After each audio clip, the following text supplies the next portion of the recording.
Sed Shalom, gracia y paz. Instrúyete a través de nuestra próxima enseñanza desde la comunidad Llamas de Fuego para las Naciones, Colombia.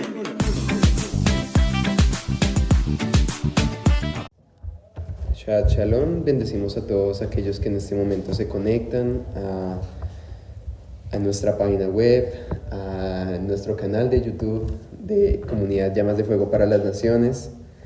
Les bendecimos en este día y bueno, el día de hoy vamos a comenzar con un tema muy importante, vamos a comenzar con un tema muy controversial para lo que escuchan o lo que escuchamos de las religiones, de las personas, ya que es un tema muy hablado de forma cotidiana, de alguna u otra forma.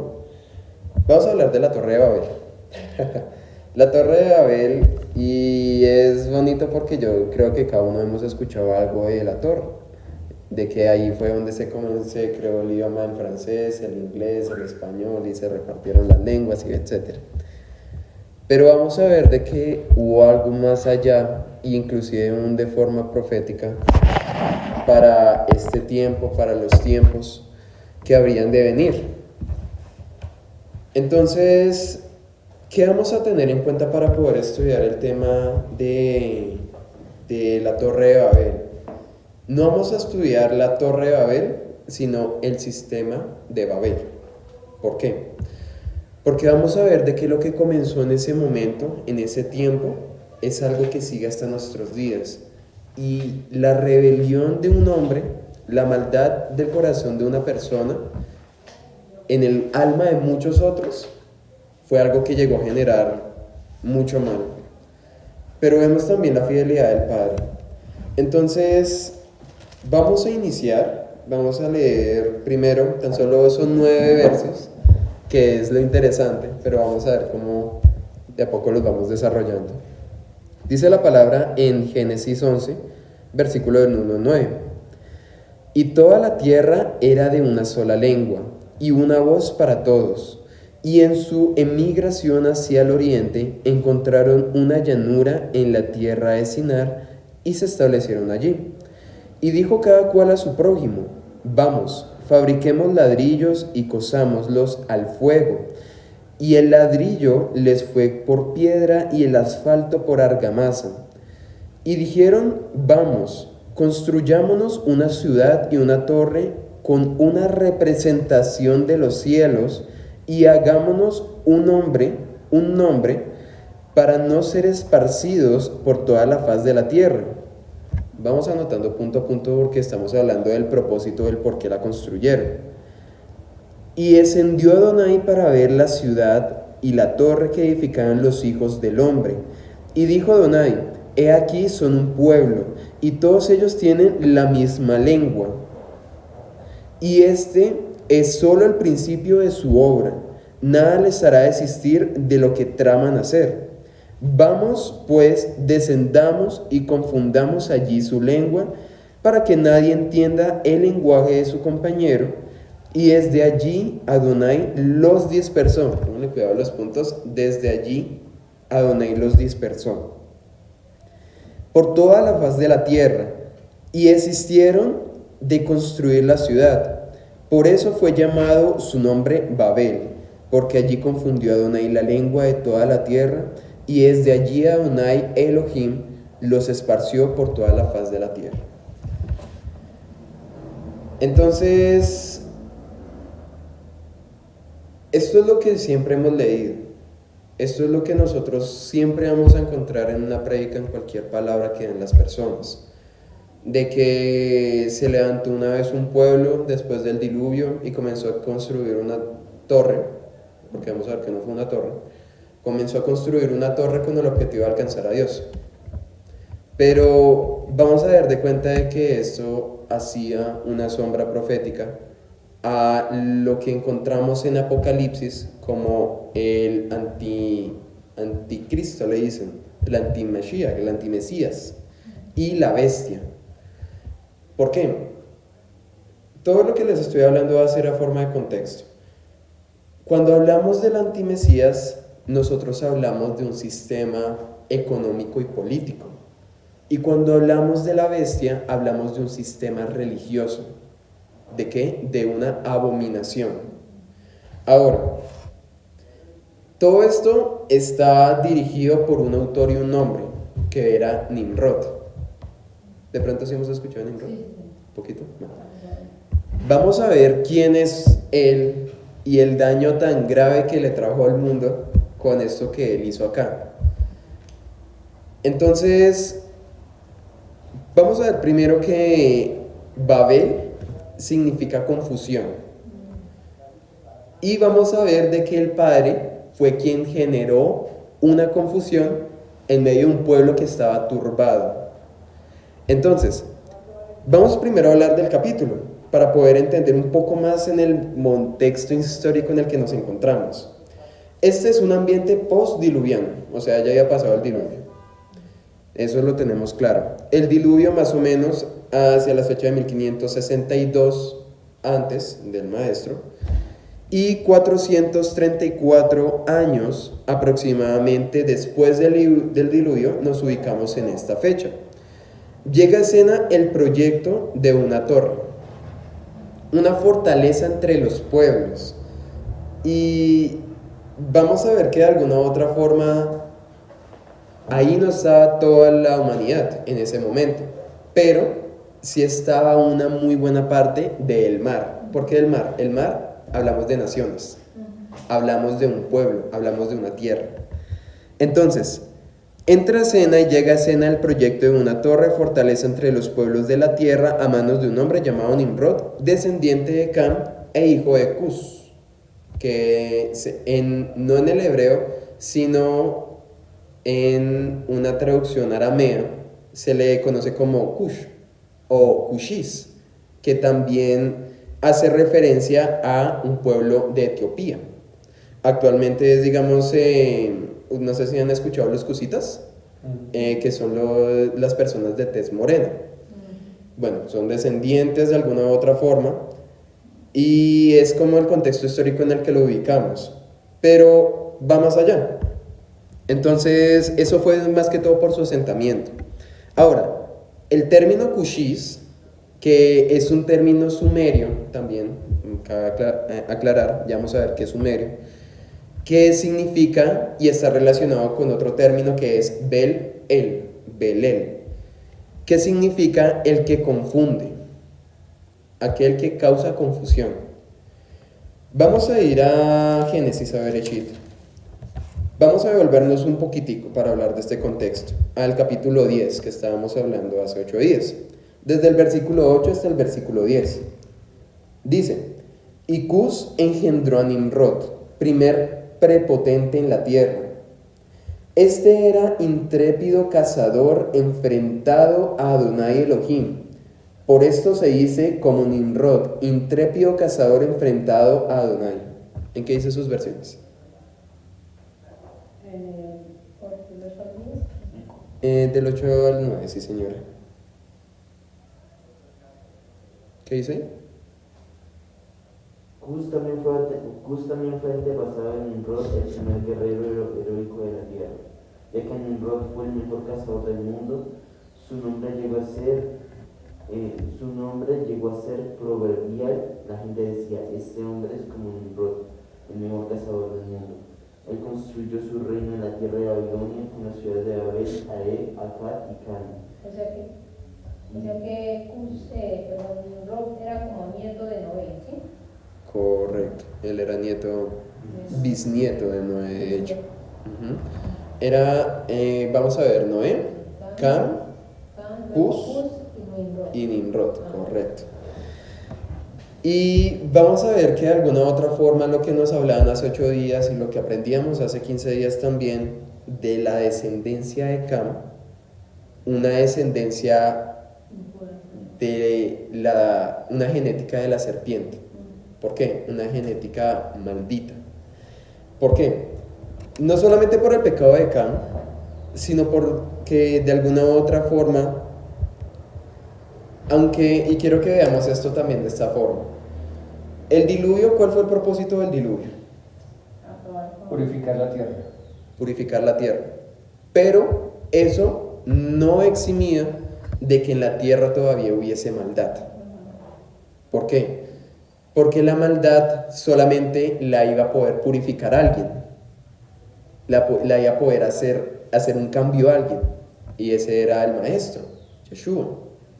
Hasta el momento en el que el maestro vino, se rompió un velo de separación que nos separaba de la presencia de nuestro Padre, de Yahweh, y también se quitó un acta de decretos en contra de nosotros como humanos, como pueblo.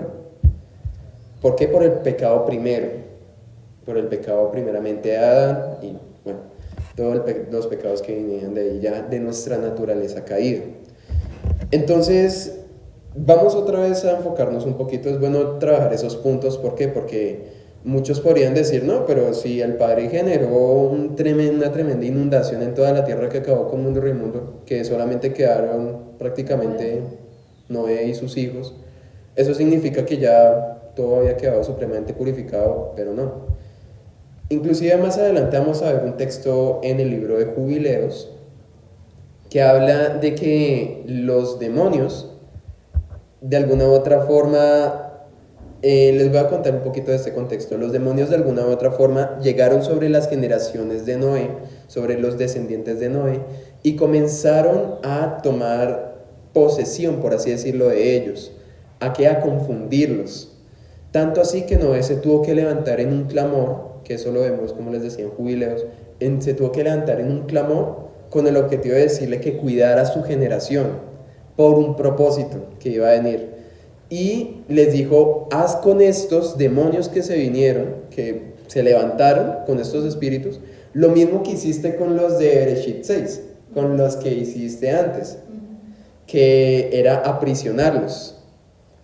Y lo que me parece tremendo de este contexto es que iba muy relacionado a este tema, y es que el Padre escuchó la oración del justo, de Noé, y lo iba a hacer, pero uno de estos demonios cogió y se levantó y también hizo como una oración al Padre. Le dijo, Señor, no nos atrapes a todos, porque de alguna u otra forma necesitamos algunos quedarnos por la maldad que hay en el corazón de ellos. Y el Padre del 100% atrapó el 90%, por así decirlo, en los encerró, pero un 10%, no porque el Padre no pudiera, porque el Padre lo pudo haber hecho y lo iba a hacer, pero por la maldad del corazón de los hijos de Noé. Y vemos que esto es tremendo en el sentido de que el Padre puede tener muchas intenciones, más que intenciones, no, Él es perfecto, Él tiene son planes. Nosotros podemos tener intenciones, pero si hay una maldad en nuestra alma, en el alma de una persona, aún van a haber puertas abiertas. Y muchas cosas que el Padre, que personas justas oran por la vida de alguien, se pueden llegar a truncar, se pueden llegar a detener, se pueden llegar a frustrar inclusive debido a la maldad en el alma de una persona.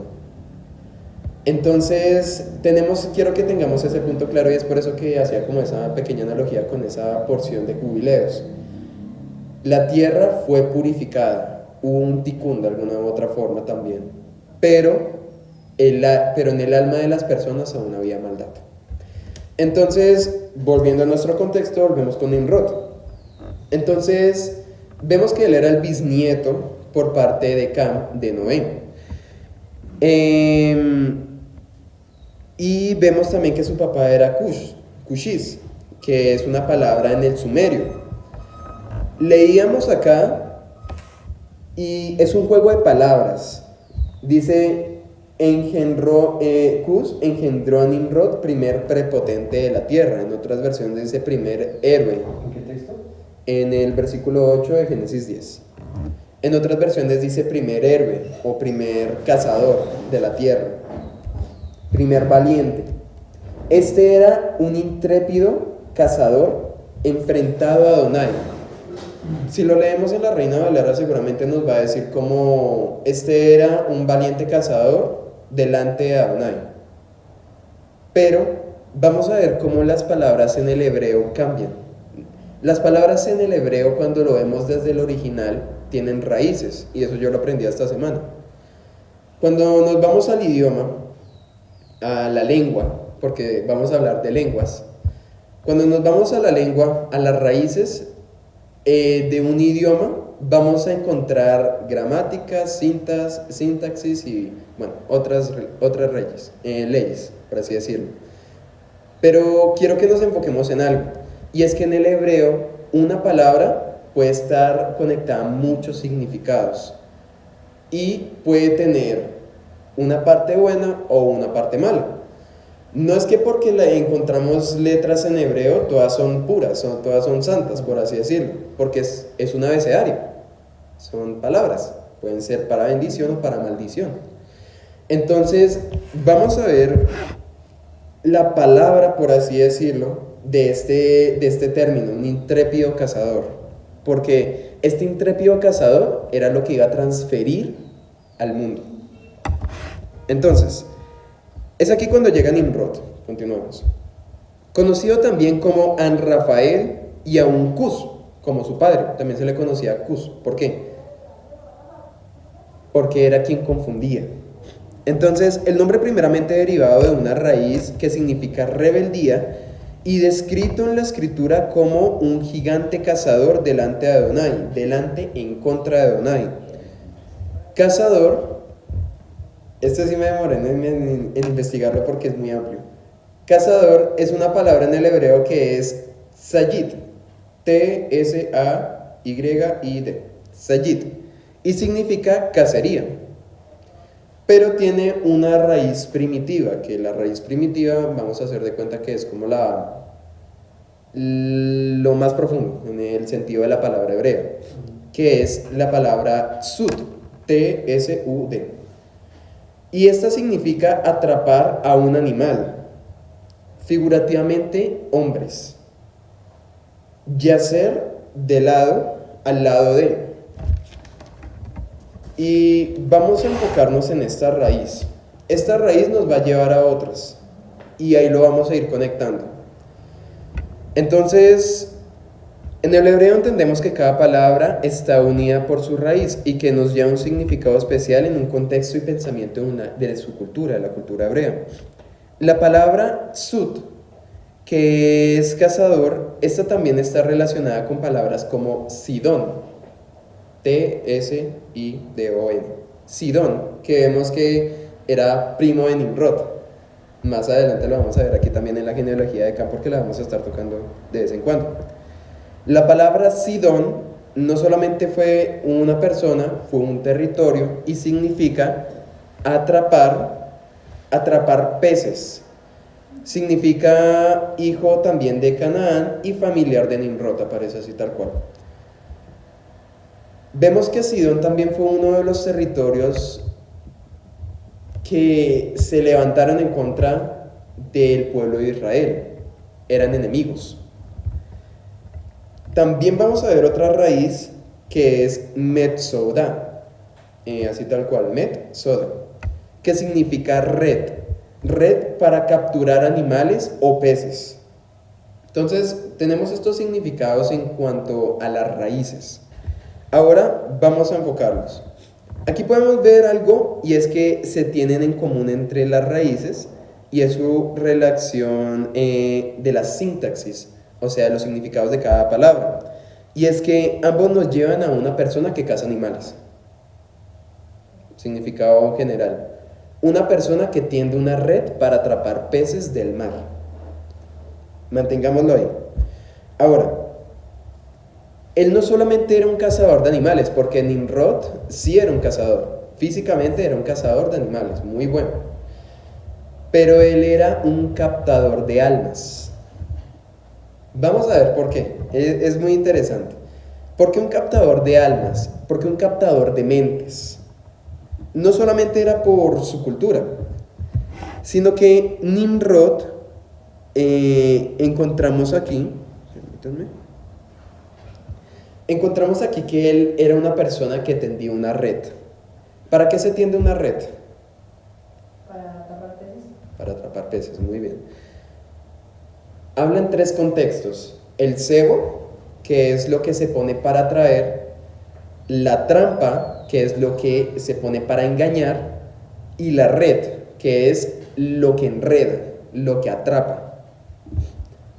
Y vemos que esta era una persona, Nimrod era una persona excelente en la caza. Él era una persona que llegaba a las almas, a un mar, a naciones, a un pueblo, y del pueblo tendía una red y enredaba. Recordemos que lo que él hizo con Babel fue un sistema. ¿Y qué es lo que hace un sistema? Enreda, atrapa, engaña. Pone un cebo que atrae a la persona y la atrapa. Y va muy relacionado con lo que hablábamos ahorita antes, más temprano, porque es que todos venimos de ahí. Todos nosotros venimos de un sistema, venimos de una esclavitud, venimos de un engaño. Y vamos a ver de que muchas de esas cosas son cosas que nosotros de alguna u otra forma podemos quitar de nuestra alma con disposición, y el Padre es quien lo puede quitar de nosotros. Pero tiene que haber una intención correcta. Entonces vamos a ver que también significa otra cosa, y es la palabra sat, que significa como brazo o costado, como esta parte. Y vamos a ver que también significa un enemigo de Yahweh. Ahora, al llegar al significado vemos que esta palabra está relacionada con una palabra del alefato, que es la letra Sadeh, T-S-A-D-E, Sadeh. Y esta significa lado, como estar acostado sobre un lado. Pero también es tremendo porque esta letra significa estar acostado a un lado y presentar una emboscada. Entonces, vemos que Nimrod no iba por toda la humanidad de alguna u otra forma. Bueno, sí iba por toda la humanidad, iba por todo el pueblo, pero solamente atrapó a quienes estaban en una condición específica, quienes estaban recostados de lado. El estar recostado de lado es una posición de reposo, o sea, es una posición de quietud, no en el alma, sino física, o sea, están dormidos. Vamos a continuar un poco más en el contexto. Les voy a contar un poquito más o menos de lo que estaba pasando en el contexto de Nimrod. Aunque en un tiempo Laba le había otorgado gran fuerza debido a que era un valor por ser un gran cazador y guerrero que enseñaba al pueblo con sus presas la adoración a Yahweh. ¿A qué me refiero? Yahweh le entregó fuerza a Nimrod. El mismo Padre le entregó fuerza a Nimrod. Esto lo podemos ver en el contexto en el libro de Yazar, que ahorita lo vamos a ver un poquito más. Le había entregado fuerza con el objetivo de que cuando Nimrod fuera a cazar, las presas las presentara como sacrificio y le enseñara la adoración al pueblo. Es por eso que Nimrod fue tan conocido antes de que fuera posicionado como rey por las personas, porque no fue por el Padre. Entonces vamos a ver algo, y es que llegó un punto que él estaba en una guerra. Resulta que, hubo una guerra entre Jafet, hubo una guerra entre Sem, entre Cam, hubo una guerra entre todos y entre todos los descendientes, y Nimrod se tuvo que levantar como guerrero de alguna u otra forma para poder sacar adelante, y digamos como quitar esa contienda familiar durante un momento. Eso lo vemos en Yazar capítulo 9. Pero vemos que cuando estaba volviendo su alma se envaneció, y dice que las personas le decían: posiciónate como rey, te queremos a ti como rey para que tú nos dirijas hacia lo que debemos hacer. Entonces vemos que hay un dicho, y es que el pueblo elige a sus gobernantes, ¿no? Bueno, pues también los espíritus se atraen. Y recordemos que en este pueblo había maldad, y en Nimrod también había maldad. El Padre fue injusto al haberle entregado fuerza o tal vez autoridad en el sentido de la tierra delante de su pueblo. No, el Padre nunca se equivoca. ¿Pero por qué lo hizo? vamos a ver que lo hizo con el objetivo de que él fuera quien llevara de alguna u otra forma el alma de ese pueblo a una condición de adoración a Yahweh. Pero su alma se envaneció cuando él estuvo en un punto muy alto. Se parece mucho a la historia de alguien que conocemos, ¿no? También, pero el enemigo se envaneció y se enorgulleció en su alma. Y vamos a ver de que es muy relacionada. ¿En qué sentido? En el sentido de que él fue un instrumento del enemigo, de Hasatán. Vamos a ir avanzando un poco más. Es muy importante hablar de esto para llegar a Babel, porque si no, no entendemos lo que está pasando ahí. Entonces, como estamos hablando hace un momento, está hablando de un sistema de la bestia, un sistema político, un sistema económico. Pero quiero que también vamos a regresar un poquito más atrás en el tiempo. Vamos a ir a Génesis 3. Génesis 3:15. Yo creo que lo tenemos bien refrescado. Está entre ti, entre la mujer y ti. Y entre tu simiente y su simiente. Ajá. Dice, pondré enemistad entre ti y la mujer, y entre tu simiente y su simiente. Él mismo te aplastará la cabeza cuando tú hieras su calcañar. Bueno, ¿por qué tocamos esta parte? Resulta, yo les quiero hacer una pregunta. Entre el hombre y la mujer, ¿quién es el que tiene la simiente? El hombre. El hombre. El hombre tiene la simiente. ¿Por qué el padre estaba hablando de la simiente de la mujer? Porque había alguien que lo En este texto la simiente de la mujer hace representación al pueblo de Israel. Correcto. Hacía representación a un pueblo, al pueblo de Israel. Y yo estaba también pues estudiando esa parte porque es un rompecabezas. Pero es bonito porque está haciendo una sombra profética a quien iba a tener un hijo sin haber conocido a un varón, a María la mamá de Yeshua. Sí. ¿Por qué? Una mujer virgen que iba a tener la simiente del maestro. Bueno, iba a tener al maestro por medio de la simiente del padre, ¿sí? Que era algo espiritual. Entonces, ¿por qué tocamos esta palabra? Había una promesa desde el principio, desde el mismo huerto, había una promesa de que iba a venir alguien para hacer un ticún de reparación en la tierra. Y iba a venir un Salvador. Y ese Salvador iba a venir por medio de una virgen. Entonces, lo tocamos porque es que en el medio de la historia se cruza este señor llamado Nimrod. Y él quiso hacer algo porque su pecado no fue el hacer una torre, que le dicen. Su pecado nunca fue ese. Su pecado fue el haber querido interferir entre los planes de Dios con su pueblo. Es por eso que se le conoce como un antimesías. Es que muchas veces también, y son cosas que vamos a comenzar a romper también conforme vamos avanzando, el antimesías no solamente es uno que va a llegar al final. Antimesías han sido muchos a lo largo de la historia. Toda persona que se levanta en contra del pueblo de Dios es un antimaestro, un antimesías. Y es tremendo, vamos a continuar aquí, porque nos habla de este punto específico de la simiente. Entonces, Nimrod conocía historia. Nimrod no era ninguna persona neófita, por así decirlo. Él conocía porque él fue instruido de alguna u otra forma, si no fue por su papá, por su abuelo, y si no fue por su abuelo, por su bisabuelo, que era Noé.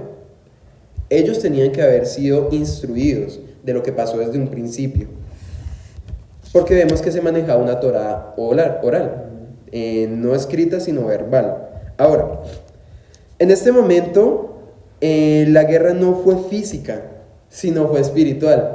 Y quiero que nos pongamos a pensar en esto. ¿En qué momento el Padre mandó un ejército físico en contra de la torre? ¿En qué momento la torre tuvo enemigos físicos? No los tuvo. Habían personas que no estaban de acuerdo, pero como era un pueblo tan grande, no se iban a levantar en contra de ellos. La Torre de Babel nunca tuvo un enemigo físico, pero sí tuvo un enemigo, por así decirlo. Ellos se levantaron como un enemigo en contra del Padre espiritualmente. Y es que esa era una genética de la serpiente contra una genética santa que era la del Maestro, la de Yeshua. Ahora, quiero que también veamos por qué la Torre de Babel fue algo que molestó, por así decirlo, tanto al Padre. Vamos a ir a Génesis 9 y vamos a recordar una parte de este pacto que el Padre hace con Noé cuando ellos apenas bajan del arca. Dice el versículo 1 hasta el versículo 10: y bendijo Elohim a Noé y a sus hijos y les dijo: fructifíquense y multiplíquense, llenen la tierra. De hecho, creo que está bien. Ese era el versículo al que quería llegar. Perdón. Hay una orden que el Padre les da, así como dio también al principio con Adán y Eva, que era que se multiplicaran, se fructificaran y que llenaran la tierra. Para que una persona o para que un pueblo llene una tierra, ¿se tienen que quedar todos en un mismo lugar? No, porque la tierra no es un solo lugar. Ellos tenían que haber sido esparcidos. Ellos tenían que irse, no quedarse, no concentrarse en un mismo lugar. Y vemos que el plan que le propone Nimrod al pueblo es que todos se queden en un mismo lugar. Ir en contra de un mandato oral, verbal, del Padre hacia Noé, y en el nuevo inicio. Entonces, vemos que este suceso no fue solamente para una generación, porque este suceso no solamente fue que afectara a las personas de la Torre de Babel, sino que afectó al mundo en general, en toda la línea histórica desde ese momento hasta la actualidad. ¿Por qué? Porque resulta que actualmente todavía se celebra Navidad, por ejemplo. Actualmente todavía existe el aborto. ¿Por qué? Porque él fue el quien trajo, por ejemplo, es un dato, él fue quien trajo el culto a Moloch. El culto a Moloch era como una deidad pagana y básicamente era como el dios de la fertilidad. Para que hubiese fertilidad en las mujeres del pueblo, pedían que les trajera un niño, un bebé, y ellos lo sacrificaban y lo quemaban. Es muy parecido a lo que escuchamos hoy en día como esa palabra, ¿sí? Y es interesante porque todo comenzó desde esa época. Cosas como la astrología, la astrología, sí, el estudio de los astros, la brujería, negra, blanca, al final y al cabo brujería. ¿Por qué? Porque resulta que Nimrod no estaba solo. Había alguien más que estaba ahí con él. ¿Quién era? ¿La mamá o la esposa? La mamá. ¿Sí? Resulta que eran las dos. Había una persona en la vida de Nimrod y en ese contexto que también vamos a estudiar y se llamaba Semiramis.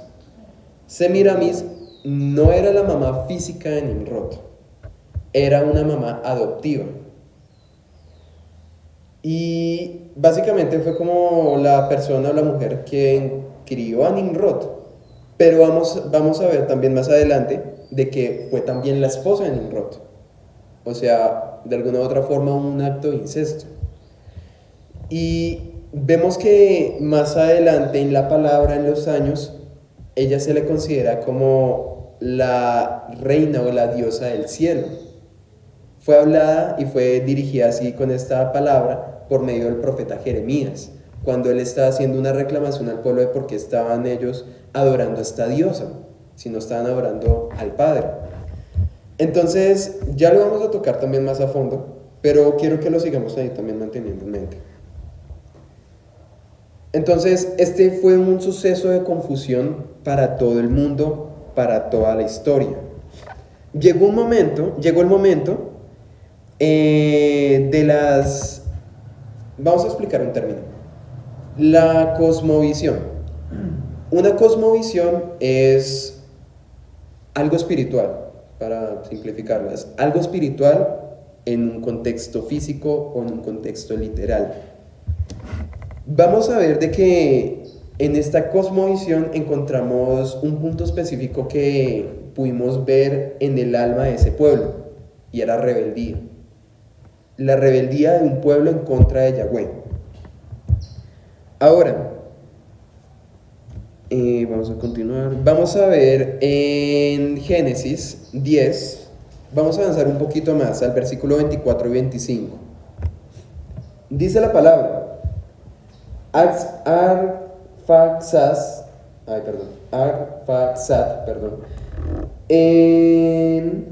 engendró a Cainán, y Cainán engendró a Sala, y Sala engendró a Eber. A Eber le nacieron dos hijos. El nombre del primero fue Peleg. Quiero que mantengamos esto en mente. Estamos hablando de la genealogía, en este caso de Sem. Peleg, porque en sus días fue dividida la tierra. Y el nombre de su hermano fue Joctán. En sus versiones también dice que porque en sus días fue dividida la tierra, ¿verdad? Sí. Listo. Partida, dice acá. Fue partida. Excelente. ¿Por qué? Cabe la casualidad de que cuando Nimrod estaba comenzando todo este proceso con la Torre de Babel, Peleg tenía más o menos 12 a 16 años, según lo que dicen los registros.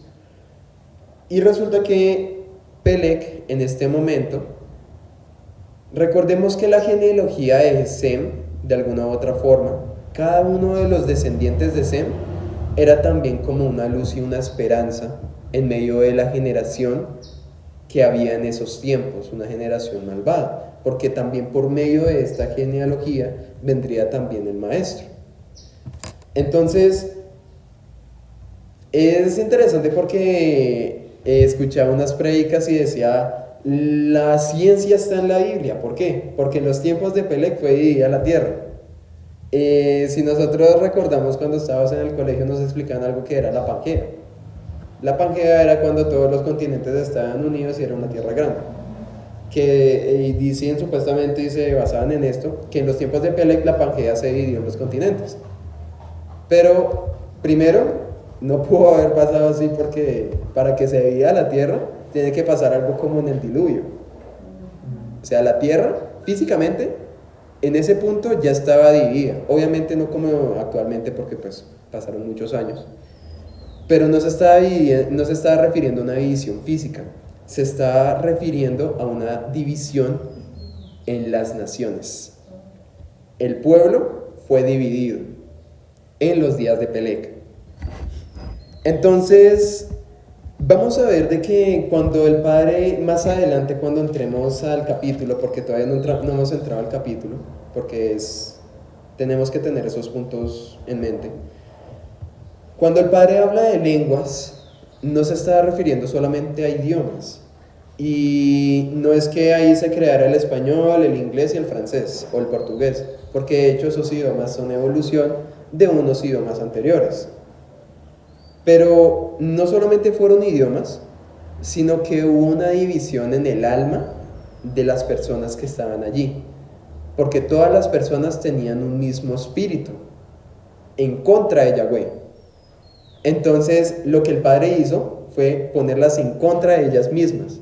Generó una separación en el alma, en el alma de cada una de las personas que estaban en esa torre, supuestamente.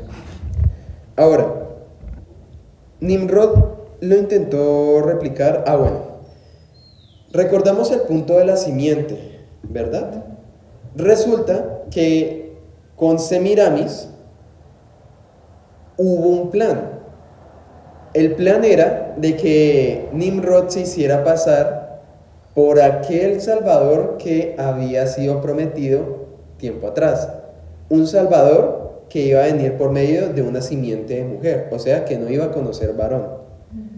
Pues resulta de que eso es a nivel histórico.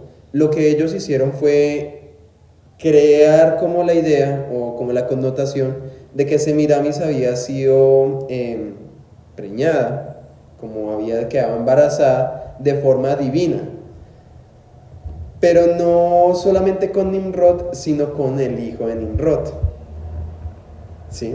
Que en ese momento íbamos a darnos cuenta de que Nimrod ya había muerto. Nimrod había muerto cuando Semiramis tuvo su hijo, pero resulta que Semiramis quería decir, no, fue por gracia divina de que tuve mi hijo, pero realmente fue porque se había ido y se había acostado con uno de los sacerdotes del templo Nimrod, que es el templo al sol. Entonces, ¿por qué les cuento esto? Porque era todo un plan, era una estrategia para hacer y confundir al mundo de quién era el verdadero Dios. Nimrod, supuestamente como Dios, Semiramis, supuestamente como la virgen que iba a tener al Salvador, y creo que sí es el nombre Tamuz, que iba a ser el hijo como el Salvador del mundo. Entonces, no fue solo una torre, no fue solamente un texto, porque es un texto corto, son 9 versículos, pero vemos que fue toda una historia y algo que marcó. Es por eso que se le considera como un antimesías. ¿Por qué? Porque se hizo replicar, haciéndose ver como que él era el Salvador, como que él era quien iba a dar al Salvador inclusive. Entonces, por esta razón, aún Nimrod se casó con Semiramis. Posiblemente también su madre, quien era una sacerdotisa, una mujer inmoral, quien trabajaría para mostrar a Nimrod incluso después de su muerte como un dios, convirtiéndose también en ella como una deidad, la reina del cielo. Vamos a ir a Jeremías. Vamos a cambiar un poquito de libro. Jeremías 44, 7 al 19. Vamos a encontrar un poco del contexto de esta mujer.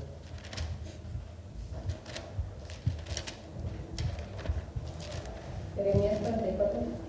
44, verso del 7 al 19. ¿Listo?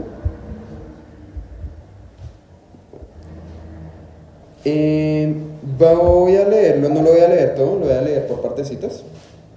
Pero para ponernos en contexto, era una reclamación que estaba haciendo el profeta Jeremías al pueblo, en este caso Israel, pueblo de Judá, de hecho, acerca de que estaban rindiendo culto a una diosa pagana. Dice acá: por tanto, Jeremías 44, del 7, listo, dice acá: y ahora, dice Yahweh Sebaot, ¿por qué hacen ustedes un mal tan grande contra sus propias almas, para cortar de sus hombres y mujeres, jóvenes y niños de pecho, de en medio de Judá, sin que se quede remanente alguno, provocándome a ira con la obra de sus manos, quemando incienso a otros dioses aquí en la tierra de Egipto, a donde ustedes han entrado a peregrinar, de suerte que se acaben y no lleguen a ser maldición y oprobio ante las naciones de la tierra. ¿Acaso han olvidado las maldades de sus padres y las maldades de los reyes de Judá, las maldades de las mujeres, de sus propias maldades y de las maldades de las mujeres que cometieron en la tierra de Judá y por las calles de Jerusalén? Hasta el día de hoy no se han humillado, ni han tenido temor, ni han andado en mi ley ni en mis estatutos, los cuales puse delante de ustedes y de sus padres. Por tanto, así dice Yahweh: he aquí, yo pongo mi rostro contra ustedes para mal y para destrucción de toda Judá. Tomaré el resto de Judá, los que volvieron los rostros para entrar en Egipto y peregrinar allí, y en tierra de Egipto serán consumidos, caerán a espada y serán consumidos de hambre. A espada y de hambre morirán desde el menor hasta el mayor, y serán objetos de execración, de espanto, de maldición y oprobio. Y así como castigué a Jerusalén a espada, con hambre y con pestilencia, castigaré a los que moran en la tierra de Egipto. y del resto de la tierra entraron en la tierra de Egipto para peregrinar allí, no habrá quien escape, ni quien quede vivo para volver a la tierra de Judá, a donde ardientemente desean volver para habitar allí, salvo uno que otro fugitivo. Entonces, vamos en el versículo 15, entonces todos los que sabían que sus mujeres habían ofrecido incienso a dioses ajenos, una gran concurrencia de mujeres allí presentes y todo el pueblo que moraba en Patros y en tierra de Egipto respondieron a Jeremías diciendo: en cuanto a la palabra que nos has dicho en nombre de Yahweh, no te obedeceremos. Al contrario, cumpliremos resueltamente cada promesa salida de nuestra boca respecto a quemar incienso en honor a la reina de los cielos. Aquí está. Y derramar libaciones a ella, como hemos hecho nosotros y nuestros padres, nuestros reyes y nuestros príncipes en las ciudades de Judá y en las plazas de Jerusalén, con lo cual tuvimos abundancia de pan y éramos felices y no veíamos mal alguno. Vamos a dejar ahí. Más adelante también sigue hablando de la diosa de los cielos. Vemos que lo que hizo de alguna u otra forma Nimrod en ese tiempo, no solamente lo que decía afectó a su generación y no solamente afectó al mundo alrededor, afectó al pueblo del Padre, afectó al pueblo de Judá, afectó al pueblo de Israel. Entonces, pero vemos también algo muy importante, y es la condición del alma del pueblo. ¿Por qué leímos esta porción de este capítulo? Porque es un llamado que también el Padre le estaba haciendo para que el alma de ellos se volviera al Padre, para que cambiaran sus caminos y corrigieran. Pero vemos que en ellos había algo que hubo en este tiempo, y era rebeldía. Todos estos puntos se mencionan con el propósito de dar un poco más del contexto para poder revisar el por qué el mismo Padre tuvo que intervenir en la construcción de esta torre. Quiero que veamos un punto también muy interesante, y es una palabra: intrépido cazador. La palabra intrépido, para hacer un poquito más corto, ya que hemos hablado de cazador antes, la palabra intrépido es un antónimo de la palabra temor. Cuando hablamos intrépido cazador contra Yahweh, entendemos de que es una persona que no tiene temor de Yahweh, una persona alejada del espíritu del Padre. Nimrod le hizo guerra a la generación de Jafet en Efraín, y ahí fue cuando digamos que él fue posicionado como rey. Todo inició a los 40 años de su vida después de esa guerra, y vemos que en esta generación tenía conocimiento de algo, tenía conocimiento del diluvio. Aquí, como les había hablado hace un momento, habían ya pasado más o menos unos 430 años desde el momento del diluvio, pero vemos que ellos recordaban el diluvio. Y es por eso que todos ellos tenían una misma lengua. No solamente, antes no se le conocía, o sea, físicamente la lengua no se le conocía como hebreo, porque hebreo, según también me hacían una explicación, viene de una palabra y viene de alguien que se llamaba Eber. Y Eber, aunque se conoce que Abraham fue el primer hebreo, realmente la palabra hebreo venía desde Eber, que era descendiente de Sem. Lo encontramos también en el capítulo 10. Entonces no se le conocía como hebreo, sino que era un idioma, una lengua semítica, una lengua antigua, pero era una lengua de alguna u otra forma también santa. ¿En qué sentido? No de que no hubiesen palabras malas, porque pues es un diccionario, es un vocabulario, sino que hablando de la lengua, era una lengua dada por el mismo Padre, para que todos nosotros nos comunicáramos. Es por eso que también ahora en estos tiempos tenemos que volver a ella. Pero cuando hablamos de la lengua en este contexto, ya habiendo mencionado eso, la lengua hace referencia al espíritu. La lengua hace referencia al alma y a la intención de ese pueblo.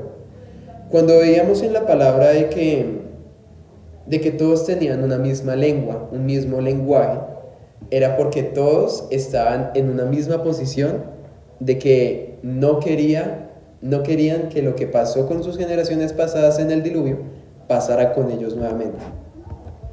Y estaban dispuestos a hacer todo lo que fuera necesario con tal que esto no pasara. Es por esto que eran todos de una sola lengua, una misma intención, todos tenían la misma maldad. Debido a esto se congregaron en Sinar. Ahora sí vamos a dirigirnos a Bereshit 11. Y toda la tierra era de una sola lengua, una misma intención, un mismo espíritu, y una voz para todos, un ánimo para todos. Y en su emigración hacia el oriente encontraron una llanura en la tierra de Sinar y se establecieron allí. Vamos a parar ahí un momento. La tierra de Sinar, encontramos que en ese momento era conocida y se comenzó a conocer como Babel, como lo que más adelante llegaría a ser Babilonia, lo que es actualmente el territorio de Irak. Y en su contexto, su significado es tierra de confusión. ¿Por qué lo menciono? ¿Y por qué menciono también su equivalencia actualmente en el mundo, como Irak? Porque de alguna u otra forma, por estos sucesos, recuerden que la maldad del alma de las personas también llega a maldecir tierras.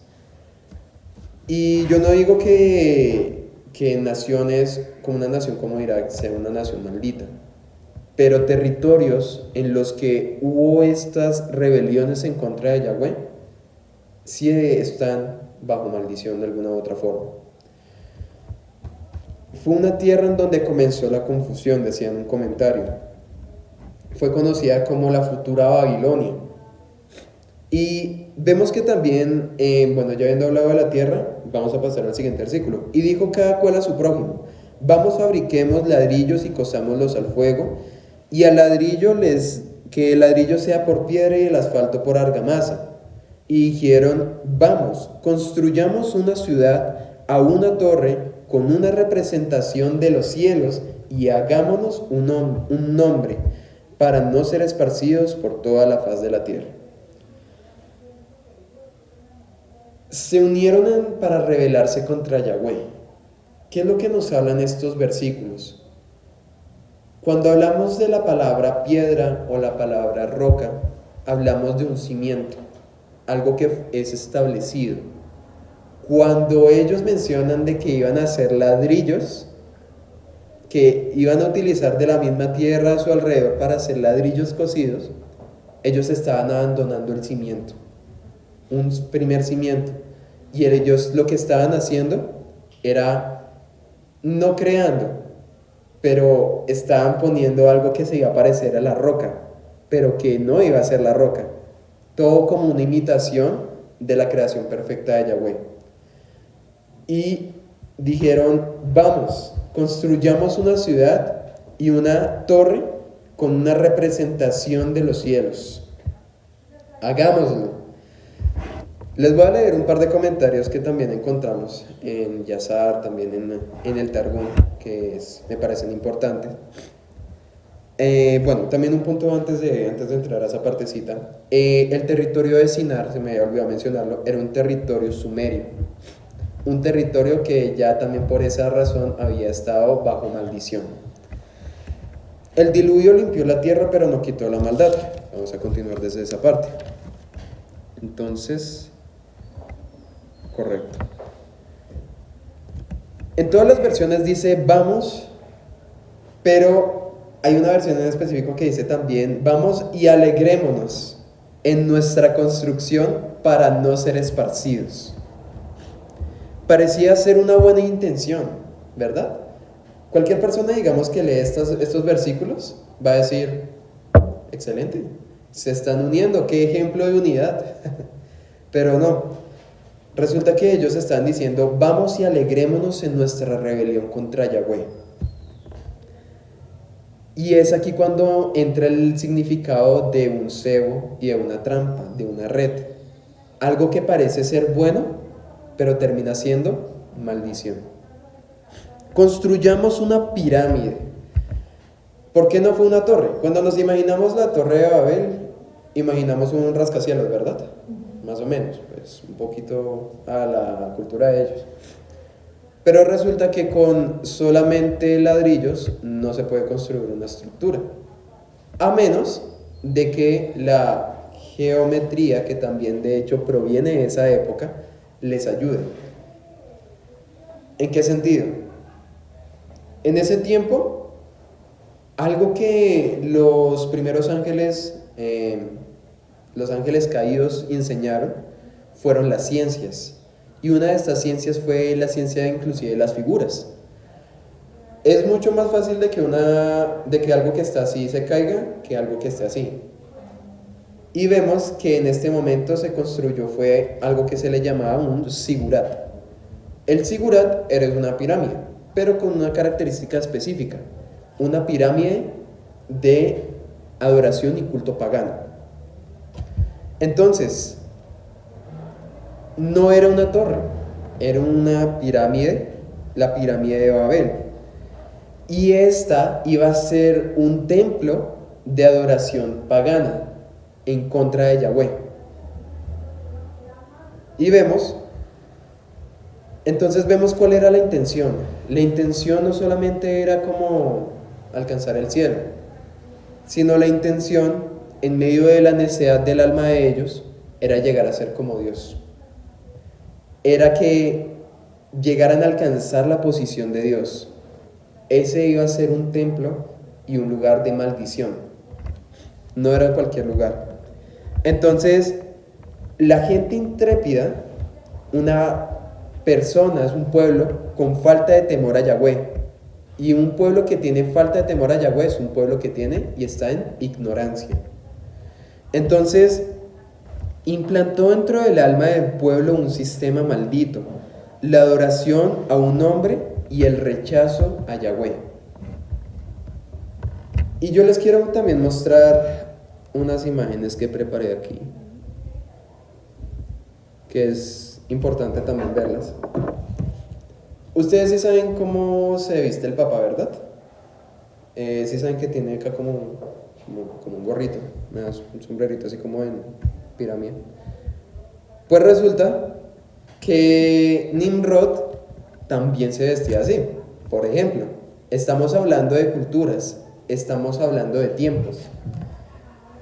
Y la existencia de la Torre de Babel o la pirámide de Babel, ahora que lo entendemos, es muy debatida por muchos estudiosos, por arqueólogos.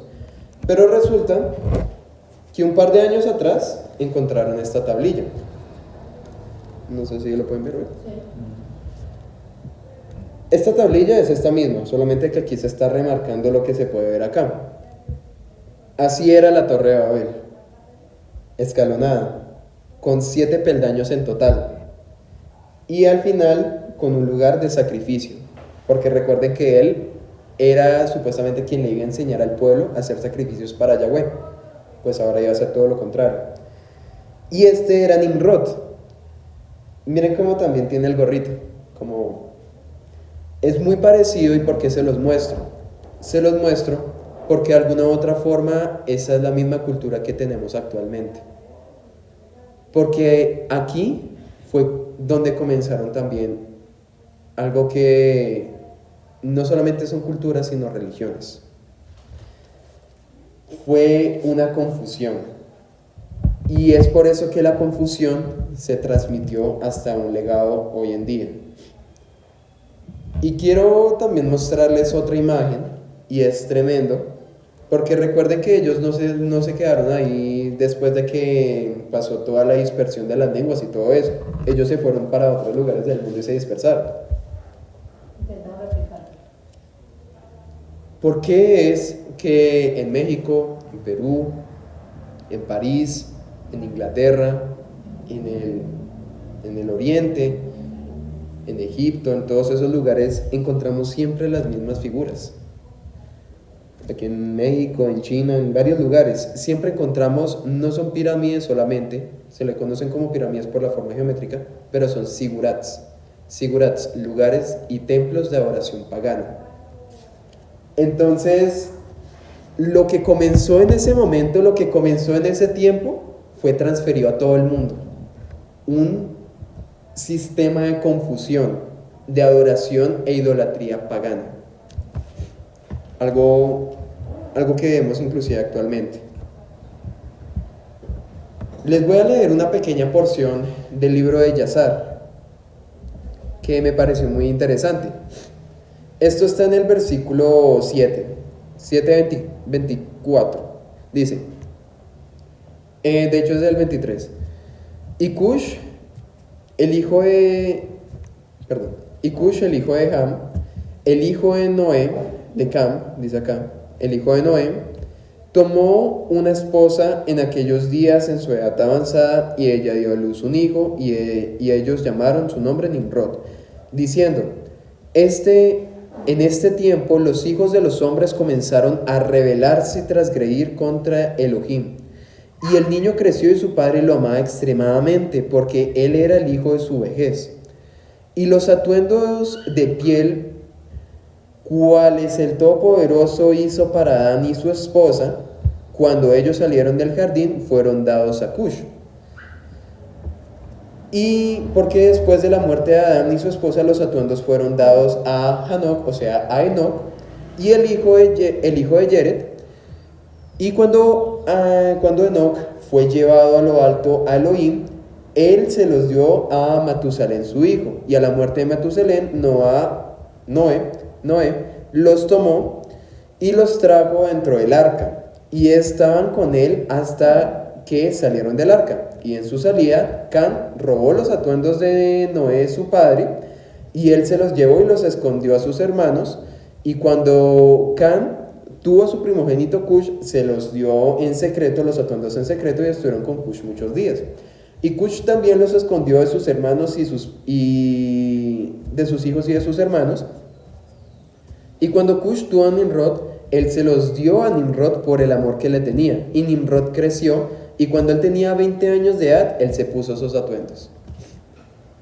¿Qué representan los atuendos? ¿O qué representan esas vestiduras primeras que el mismo Padre hizo para Adán y para Eva? ¿Fue con qué objetivo? Con el objetivo de cubrir su desnudez, ¿verdad? Cuando entendemos esto, vemos una condición de pecado. Antes de que Adán y Eva cometieran el pecado, ellos no necesitaban estos atuendos. ¿Por qué? Porque había pureza, había santidad de alguna u otra forma en los ojos y en el alma de ellos dos. Entonces estos atuendos eran para un alma en pecado, un alma en maldad. Entonces lo que estamos viendo acá es que es interesante verlo así, de que Nimrod fue quien al final heredó estos atuendos, los mismos atuendos del pecado del primer Adán. Y esos atuendos, de alguna u otra forma, hacían como simulación del pecado y la maldad que también había en él. Un pecado que venía desde el principio y que él transfirió a través de su maldad, a través de esta torre, a todo el mundo. Vamos a continuar entonces. Y descendió Adonai para ver la ciudad y la torre que edificaban los hijos del hombre. Quiero que prestemos mucha atención a esto porque esto es un juego de palabras. Y dijo Adonai: he aquí son un pueblo, todos ellos tienen la misma lengua, y este solo es el principio de su obra, y nada les hará desistir de lo que traman terminar. Vamos, pues, descendamos y confundamos allí su lengua, para que nadie entienda el lenguaje de su compañero. Vamos a ir hasta ahí. El lenguaje de su compañero. Porque dice la palabra que Adonai descendió. Si nosotros vemos más adelante en la escritura de que el universo es la casa, el trono de Yahweh, la tierra, este planeta es el estrado de sus pies, decía inclusive mi pastor que que digamos también le preguntara referente a esto. ¿Por qué el Padre dice, o la Escritura dice, descendió a Adonai para ver la ciudad? No es que él haya descendido, porque Adonai de alguna otra forma no desciende así. No, sino que este es un hebraísmo. ¿En qué sentido? Esto fue escrito, y es interesante, fue escrito para los jueces de Israel. ¿Por qué? Los jueces de Israel estaban siempre sentados en una parte alta. Y era con el objetivo de que para que ellos juzgaran con justo juicio, ellos descendieran, miraran, analizaran. No es que Yahweh o Adonai lo tuviese que hacer, ¿no? Porque él lo sabe todo. Pero sí era una forma para enseñarle al pueblo de Israel cómo debían tomarse los justos juicios. Una acción para bajar de su posición y ver. El Padre conoce todo, pero así como con Adán en el pecado original, Él pregunta a las personas, a nuestras almas, para que éstas se expongan. Es tremendo porque el Padre no necesita preguntarnos a nosotros para que Él pueda conocer, porque Él es el conocimiento. Él nos conoce, Él sabe nosotros quiénes somos y qué es lo que hay en nuestra alma, en nuestro interior. Pero me pareció muy bonito que el Padre mostraba esto, y es que Él pregunta es para que nosotros expongamos nuestra condición, para que lo que nosotros somos sea evidente hacia nuestras propias vidas, hacia otras personas o un pecado como este, inclusive. Entonces, Él ahí no es que estuviera, y ahí también es otro punto. Las religiones se pegan de estos versículos para decir de que el Padre estaba hablando con el Hijo y con el Espíritu Santo para hablar de la Trinidad, pero no es así. Hay dos como pensamientos. Uno es que está hablando con su corte de ángeles, pero Él no les está preguntando a ellos. Por lo mismo, el Padre pregunta es solamente para mostrar una condición, no porque Él necesite saber. Y esa es como un pensamiento. O el otro es como que Yahweh toma consejo de sí mismo. Y es un poco raro, digamos, de pensar como, digamos, uno dice, bueno, uno cómo se aconseja a sí mismo. Nosotros no podemos hacer eso, simplemente. Pero el Padre sí lo puede hacer. Y es por eso que Él nos da espíritu de consejo. Ahora, cuando vemos de que se aconsejó a sí mismo, es que se habla en forma de pensamiento. En el hebreo es otro hebraísmo que se le conoce como un plural majestático. El rey hablando como el rey. Y suena un poco complicado, lo sé. Pero es bonito porque el Padre, lo que les decía, el Padre no necesita que nadie les aconseje. Y el Padre no necesita que alguien le exponga su condición para que la conozca. Él lo que busca es desnudar el alma por medio de nuestras propias palabras, inclusive también de nuestra propia vida. Eso es como, para emplear un poquitico más lo que tú estás diciendo, eso es como cuando en los evangelios dice que el Mesías le oró a Dios.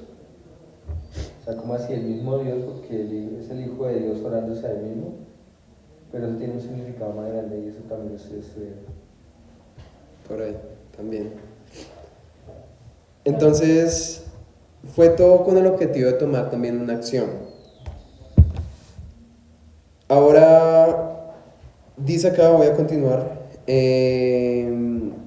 Ese es otro punto, bueno, para edificar, para ver lo que ellos están edificando, los hijos los hijos del hombre. Y dijo Adonai, he aquí que son un pueblo, y todos ellos tienen la misma lengua, y este es solo el principio de su obra, y nada les hará desistir. O sea que el Padre estaba diciendo que ellos iban a lograr llegar al cielo. Sí, pues es que lo que pasa es que ahí en esa, yo siento que esa parte estamos muy confusos, o sea, de verdad que eso es para estudiarlo muy a fondo porque, o sea, lo confunden muchísimo, o sea, yo siento es como que se contradice una cosa con otra.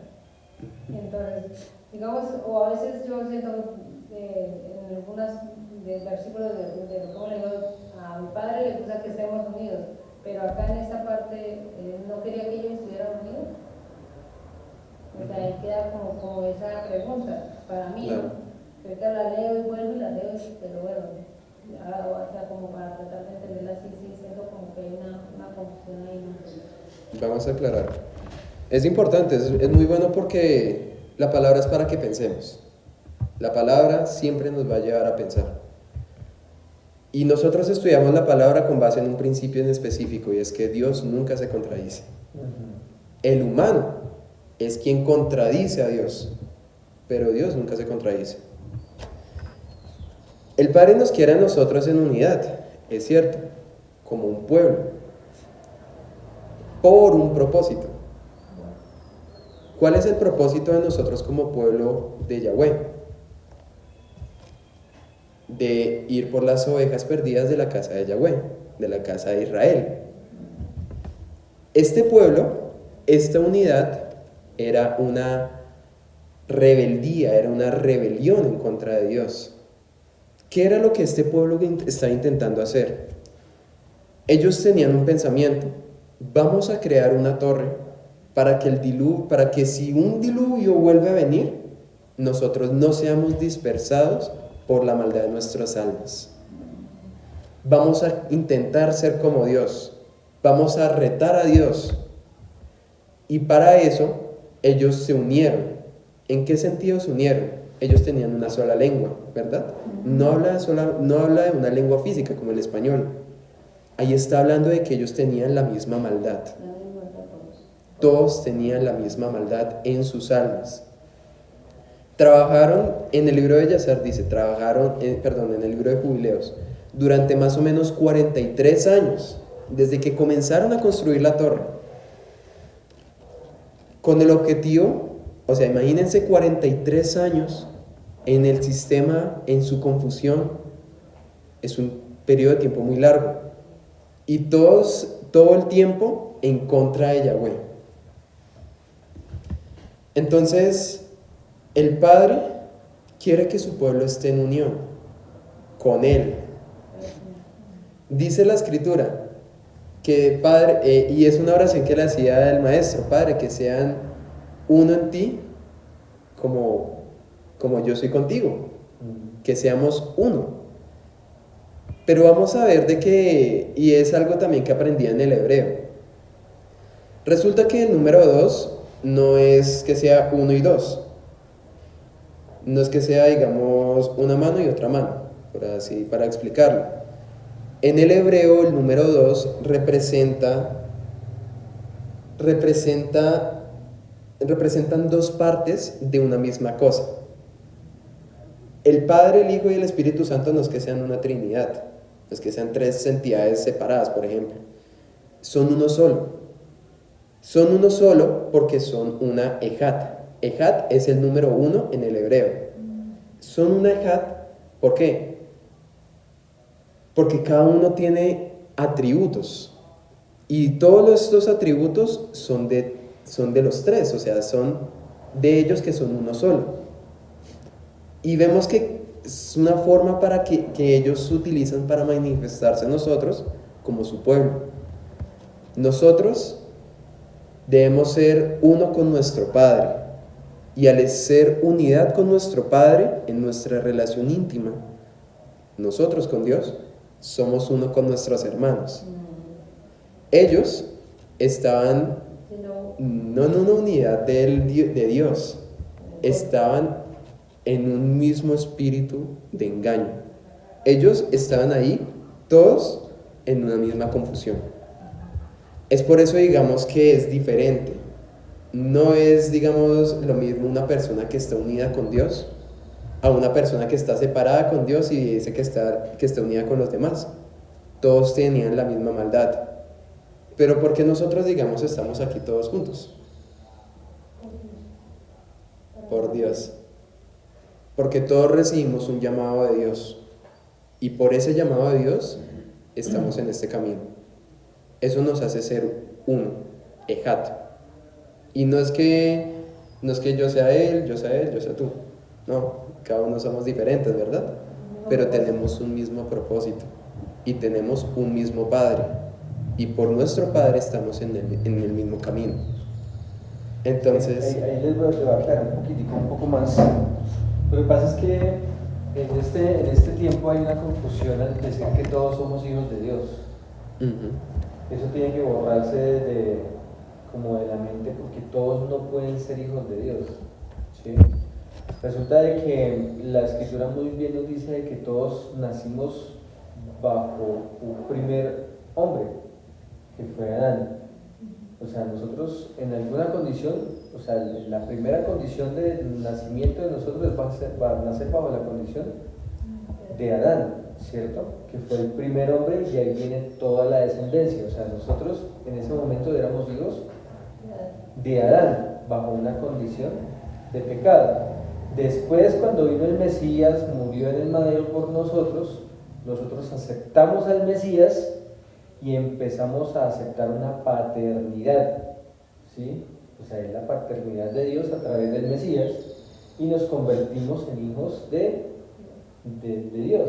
Por eso todos no podemos ser hijos de Dios, que eso es una confusión de la religión.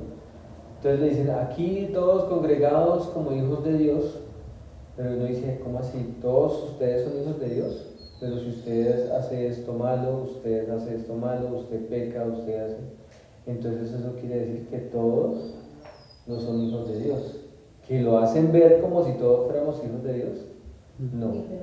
Tienen que restaurarse, haber un arrepentimiento y usted empezar a caminar correcto en obediencia para convertirse en hijos de Dios. Hay un texto también en Juan, creo que es un poquito después, Juan, no sé si es 18 o 16, 18, que dice, ya ustedes no son mis siervos, sino son mis hijos o mis amigos, ¿sí? Entonces cambia la condición de siervo a ser hijo, ¿sí? O amigo, creo que es amigo, ese texto que dice ahí, creo que es Juan 15, 18, si no estoy mal. Dice, 15.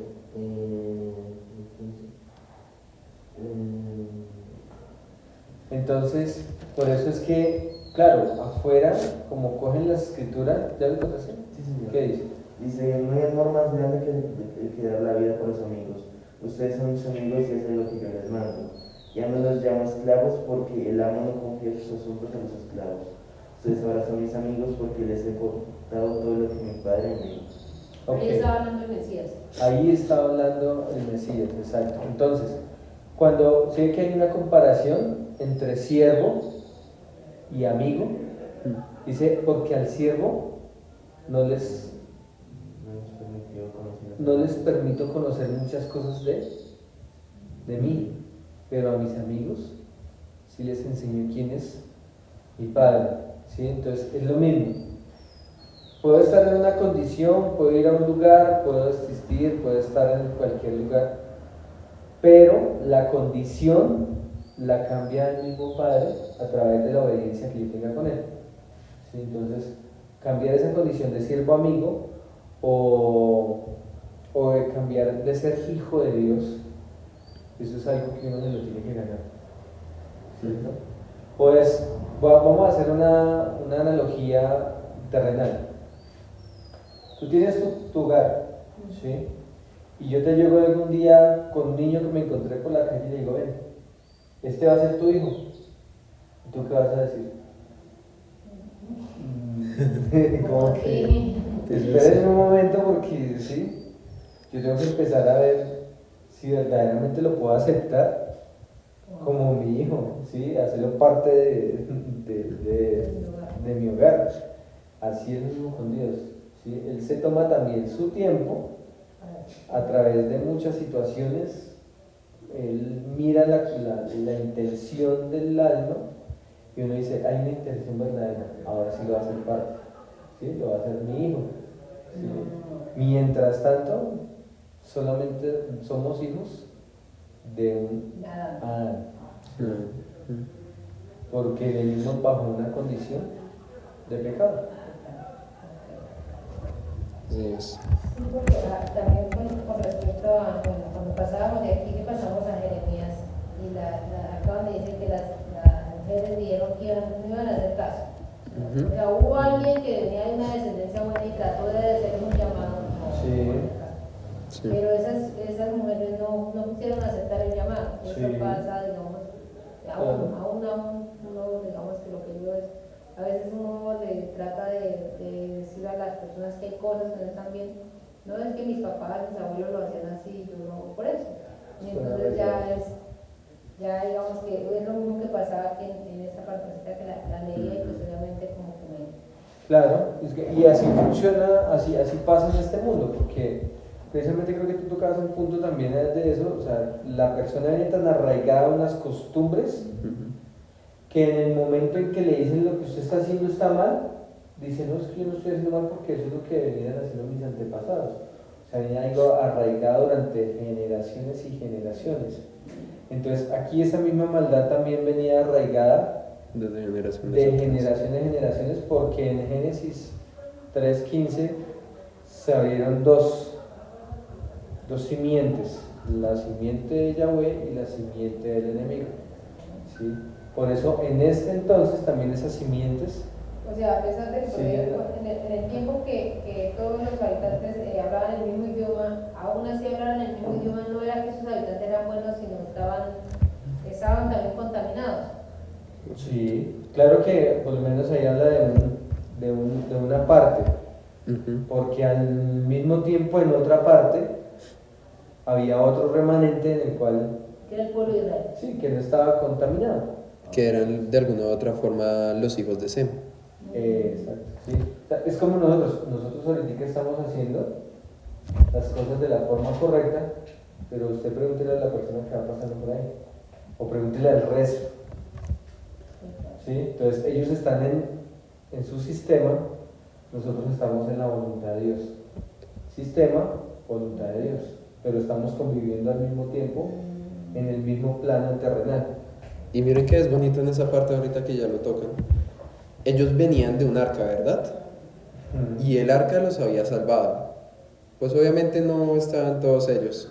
Estaban los papás, Pero eran descendientes y abuelos. obviamente sabían de qué había pasado, porque ahí en alguna parte de la Biblia también decía eso.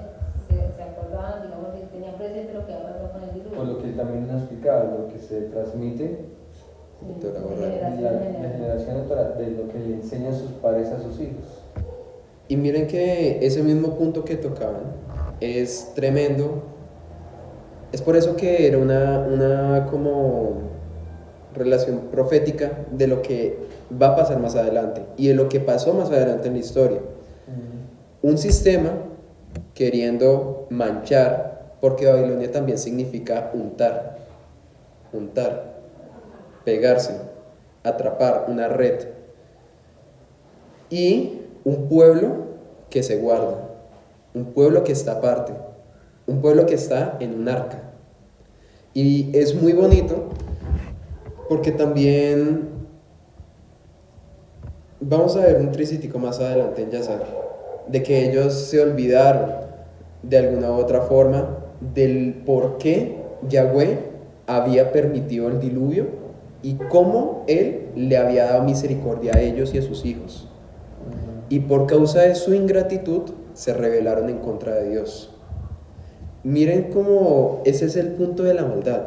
El punto de la maldad es una persona que no teme a Yahweh. Y una persona que no teme a Yahweh no lo reconoce, no lo ama, no lo respeta. Porque él no es como una persona, las personas lo humanizan. Pero Él sí es cercano para con los justos. Él sí estuvo con Noé, que él era un justo. Y ellos olvidaron la justicia de su abuelo y la bondad de Dios para con su generación. Es por eso que se rebelaron también. Y es tremendo porque pues algo que también escuchaba también como en la predica de mi paz predicó esta palabra hace como 6 años, 6, 7 años. Y él decía ¿Cuántas veces nosotros no somos también así? Nosotros no estamos en un sistema, pero estamos aparte de un sistema. Y a veces somos desagradecidos con las bondades que Dios nos da para apartarnos del sistema. Entonces, nuestra gratitud está muy relacionada a nuestro temor a Dios. El temor a Dios no es que "Ay, Dios me da miedo", no es miedo, no es cobardía, es respeto, es reverencia, es de yo entender que Él existe, de que Él me mira en todo lugar y en todo tiempo y yo le sirvo. Correcto. Eso nos hace ser uno. Ese es el punto, digamos, de la unidad. Voy a tocar los últimos 2 versículos ya para finalizar, ahora sí. Dice: vamos pues, descendamos y confundamos allí su lengua para que nadie entienda el lenguaje de su compañero. Y desde allí Adonai los dispersó por toda la faz de la tierra. Al final y al cabo se cumplió su voluntad. Y desistieron de construir la ciudad. Por eso fue llamado su nombre Babel, porque allí confundió Adonai la lengua de toda la tierra, y desde allí Adonai Elohim esparció por toda la faz de la tierra. Entonces, ya para dar como una estocadita final, esta palabra los pastores, las personas la enseñan así de una forma muy cotidiana. Inclusive las culturas, la ciencia, la filosofía la enseñan como algo muy pasajero, muy coloquial, como que ahí se crearon los idiomas. Pero resulta que en ese momento la división que hubo en la lengua fue en el alma de ellos. Obviamente, si hubo un cambio de lenguas, físicamente el Padre se entregó lenguas diferentes, pero Él lo que hizo fue romper. O sea, ellos venían en un espíritu de turbación. Ellos estaban turbados, no entendían lo que estaban haciendo. ¿Por qué? Porque no tenían temor a Yahweh, o sea, eran necios. Y lo que el Padre hizo fue confundirlos. Es por eso que esta tierra se llamó la tierra de la confusión. Babel, un sistema para personas turbadas, llenas de confusión. Y es hermoso porque de ahí es en donde nos saca el Padre. Al final y al cabo, o sea, nosotros podemos leer todo esto y es una historia muy tremenda, pero al final y al cabo el Padre intervino. Bueno, y ese también es un punto que me gustaría tocar, si me permiten. Enam Ejat eran los términos del versículo 6, que significa un pueblo que tiene todo para estar junto. Miren este punto tremendo. Un pueblo que tiene todo, tiene el mismo espíritu en la maldad para estar junto. Y aquí viene una palabra y es: nada les retendrá, que es una palabra no hebrea sino sumeria tampoco. Arameo. Es una palabra aramea que es mená, tiene otra raíz que es yemená. Y la encontramos en el Salmo 76:12. Se los voy a leer, es bien bonito. Salmo 76, versículo 12. Dice la Escritura: Él humillará el espíritu de los príncipes y será terrible para con los reyes de la tierra. ¿Por qué? Cuando esta palabra aquí dice humillar, pero en realidad retendrá. Él retendrá el espíritu de los príncipes. ¿Quiénes eran los príncipes de este tiempo? Encontramos a 3: Sem, Cam y Jafet. Eran príncipes, de alguna u otra forma. ¿Por qué? Porque fue a través de ellos que se pobló la tierra. Entonces, ¿por qué fue que el Padre no permitió que a través de otras naciones vinieran para que ellos destruyeran la pirámide del Sigurat de Babel? Porque es Yahweh, Él, quien dice acá, quien retiene el espíritu de los príncipes. Entonces, esta era como una idea pasada de lo que ocurrió en este momento. El mismo Padre fue quien intervino en contra del espíritu de esas personas, de esos príncipes de ese tiempo. Fue por eso que Él no permitió que otras vinieran. Y vemos que cuando el Padre interviene es para cuidar a su descendencia.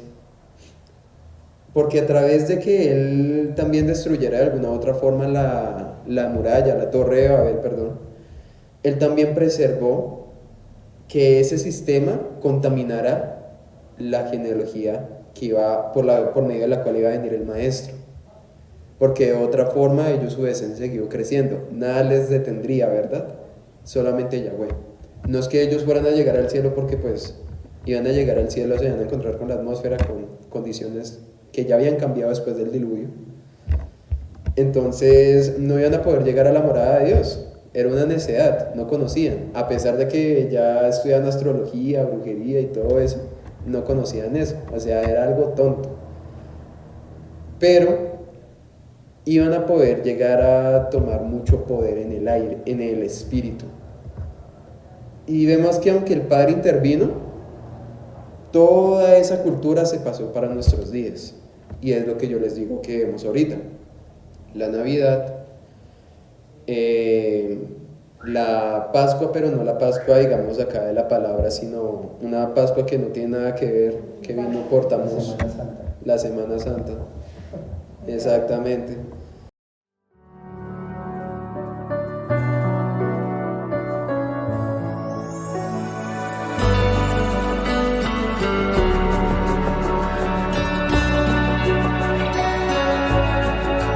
No obstante, he aquí, vienen días, dice el Señor, cuando no se dirá: vive Dios quien hizo subir a los hijos de Israel de la tierra de Egipto.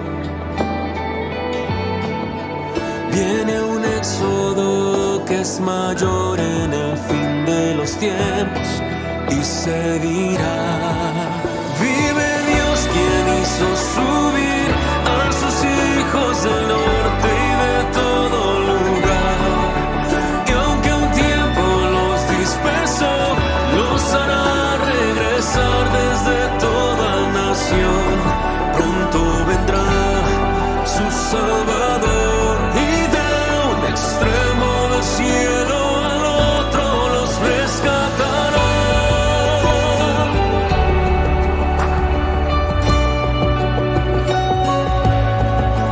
No obstante, he aquí, vienen días, dice el Señor, cuando